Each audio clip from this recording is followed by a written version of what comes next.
નમસ્તે બાળ મિત્રો, કેમ છો બધા? મજામાં? આજે આપણે ગુજરાતીમાં ધોરણ 5 પર્યાવરણ જોશું. તો ધોરણ 5 સાધ્ય પોથીમાંથી જોશું. તો તેમાં પહેલાં છે કે સંકેત પરિચય. તો સંકેત એટલે કે કોને શું કહેવાય, એ સંકેત કે કોઈ બોલ છે, બેટ બોલ રમતું હોય એવી રીતના એ થોડા સંકેતના ચિત્ર આપેલા છે, એને શું કહેવાનું છે તે આપણે જોશું. તો અહીંયા આગળની પીછી છે, કલર છે, ઇંક છે, એટલે કે આ શું છે, રંગ પૂરો તો છાપ કામ કરો એમ સૂચવે છે. બીજો એક દાદા છે, એક બાળક છે. તો આ સંકેતમાં શું છે કે બાળકોને વાર્તા કહો એમ સૂચવે છે. અહીંયા આ સંકેત વિચાર એટલે કે એવી રીતના સિમ્બોલ આપણે કેમ સ્માઇલીનો હોય એવી રીતના આમ વિચારી રહ્યો છે એમ કહે છે. આ છે હોકી, આમાં મેદાનમાં રમત રમવાનું સૂચવે છે.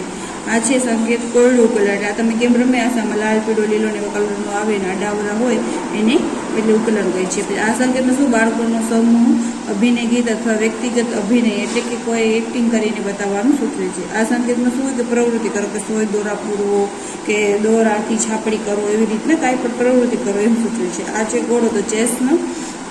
તો આમાં શું થાય છે, વર્ગખંડમાં રમત રમવાનું સૂચવે છે. આમાં છોકરી એટલે કે પાઠ્ય પુસ્તક વાંચવાનું કે પૂરક સંદર્ભ સાહિત્ય વાંચવાનું સૂચવે છે. એટલે ચોપડી લઈને બેઠા છે એટલે કે આ સંકેત શું કહે છે કે ચોપડી વાંચો. એટલે આ બધા અલગ અલગ સંકેત આપેલા છે કે શેનું શું છે એ આપણે એના વિશે જોઈ. આ સંકેત પાઠ્ય પુસ્તક એટલે કે આવી રીતના અવલોકન કરો, વિચારો, સ્વતંત્ર એટલે કે કાંઈ પણ તમને લખવું હોય એ લખવાનું સૂચન કરે છે. આમાં અવલોકન કરો એમ સૂચવે છે. અને આમાં આ સંકેત સહાધ્યાયો એટલે કે પોતાની સાથે ભણતા તે શિક્ષક કે વાલી સાથે ચર્ચા કરવાનું સૂચવે છે. આ તબલા છે, તો આ સંકેત ગીત ગાવાનું સૂચવે છે. આ સંકેત પ્રોજેક્ટ કાર્ય કરવાનું કહે છે. એટલે ફાઇલ આપેલી છે તો શું કરવાનું કહે છે, પ્રોજેક્ટ ફાઇલ કરવાનું કહે છે. પછી પાછળના પેજમાં જુઓ કે આ ચિત્રો તમને મનગમતા રંગ પૂરો અને તેની ખાલી જગ્યામાં વિવિધ છાપકામ કરો. તો તમારે જે પસંદ હોય તો કલર પૂરો અને આમાં અંગૂઠા વડે કે દોરા વડે એવી છાપકામ કરો. અહીં ભીંડા, બટાકા, દોરી, પાંદડા વગેરેની છાપ પાડો. તો અહીંયા તમારે ભીંડા હોય એનાથી બટાકા, દોરી એનાથી તમારે છાપકામ કરવાનું છે. નીચેના પ્રશ્નો ઉત્તર લખો. કયા કયા મિત્રો નીચે તમારાથી વધારે છે, તો તમારા મિત્રના તમારે નામ લખવાના છે. તમારે ઘરથી કયા મિત્રનું ઘર સૌથી દૂર છે, તો તમારા કયા મિત્રનું દૂર ઘર છે એનું નામ લખવાનું. કયા કયા મિત્રની ઊંચાઈ તમારાથી ઓછી છે, જે ઊંચાઈ વધારે છે એમ ઓછી છે એ તમારા મિત્રનું નામ લખવાનું. અને બચ્ચા તમને શાળામાં કઈ જગ્યાએ વધારે ગમે, કે તમે શાળામાં ક્યાં વધારે ગમે, ક્લાસમાં ગમે, મેદાનમાં ગમે કે બધે ભેગા વાતો કરો ગમે, શું ગમે એ તમારે લખવાનું છે. તો અત્યારે સ્કૂલ બંધ છે લોકડાઉનમાં, તમે કરતા હશો, બધું ગમતું જ હશે. હવે નંબર 3 નીચેના ચિત્રનું અવલોકન કરો અને તેમાં જાણીતી ભૂલ ઉપર રાઉન્ડની નિશાની કરો. તો પહેલાં તો અહીંયા પછી ટીવી આપેલી છે, તો ટીવી ચાલુ છે, અહીંયા પ્લગ લગાવેલો નથી, તો અહીંયા તમારે રાઉન્ડ કરો. એવી રીતે તમારે ભૂલ જોઈ એ તમારે બીજા બધા રાઉન્ડ કરવાની છે, બરાબર.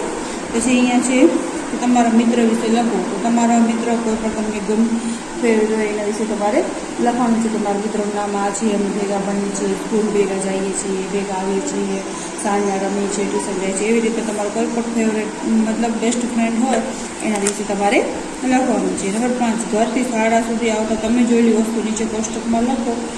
તે ઉપયોગી છે કે નહીં તે જણાવો. તો વસ્તુઓ રાત, તમે ઉદાહરણ તરીકે તમે સ્કૂલ આવતા હશો, હમણાં તો ભલે બંધ છે પણ આવતા હો ત્યારે કૂતરું દેખાય, ગાય દેખાય, ભેંસ દેખાય, તો એના બધા સામે રાઈટ. અને ના ઉપયોગી હોય તો એ આપણે શું ઉપયોગી કાંઈ ન હોય તો એના સામે ચોકડી, બરાબર. એટલે હા, ના, હા એવી રીતે કરવાનું છે. બીજા પણ છે કે તમને કયા કયા દેખાય એ તમારે લખવાના છે. કે ઘોડ, બકરો, પછી દુકાન દેખાય, ટ્રેક્ટર દેખાય, ઝાડ દેખાય, એવા બધા તમારે જોવાના છે. પ્રશ્ન 6 કે નીચેના આપેલા ચિત્રોની મદદથી ફિંગર પ્રિન્ટ તૈયાર કરીને એક પેપર તૈયાર કરીને પદ્ધતિ કરો. તો આમાં પેપર આપેલા છે 1 2 3 4 કેવી રીતના કરવાનું એવી બતાવ્યું છે. તો પહેલે તમે શું કહો, આગળ ઉપરથી પહેરી શકાય તેવું પેપટ પદ્ધતિની તૈયાર કરો. તો પહેલાં આવી રીતનું તમારે કોઈ પણ કલરનું એવું કાગળ લઈ લેવાનું, એને આમ નંબર 1માં આપેલો છે એવી રીતના લંબચોરસ રાખવાનું. લંબચોરસ કોરું કાગળ પેપર લો. પછી એમાં શું કરો, તેની વચ્ચેથી વાળો. તો આને આમ વચ્ચેથી વાળી નાખો એટલે કેવું થઈ જશે, નંબર 2 પ્રમાણે આપેલું છે એમ થઈ જશે, બરાબર. પછી તેના ઉપર અમે ચિત્ર 3 બતાવ્યું છે તે મુજબ આકાર દોરો. તો આવી રીતનો આકાર તમે કોઈ પણ બિલાડી છે, કૂતરો છે, એમ તમે આકાર દોરી શકો છો, બરાબર. હવે આ આકારને કાપી તેનો ઉપર ચિત્ર 4 મુજબ બતાવ્યું હોય એમ તેમ તૈયાર કરો. તો આવી રીતના કાપીને તૈયાર કરો.